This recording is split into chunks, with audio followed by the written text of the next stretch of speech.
Ito, real talk lang ha. Alam nyo kung anong pangit sa kabataan ngayon? Pagalitan lang ng konti, feeling nyo child abuse na. 'Di ba? Alam nyo ba ako? Lumaki ako sa palo. Lumaki ako sa hanger. Lumaki ako sa tsinelas. Sa walis tambo, sa sinturon. Baka hindi nyo kayang bilangin kung ilang bandal ng hanger yung binali sa akin ng nanay ko. Pero hindi ko pinagsisiyan na naging parte yun ng buhay ko.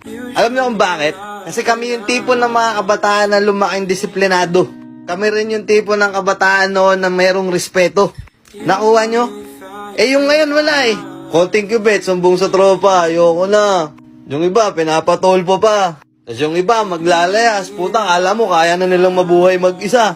Tapos pag naubos na yung perang kinupit nila sa nanay at tatay nila, pag wala na silang pera, di ba babalik ulit sila? Nakuha nyo?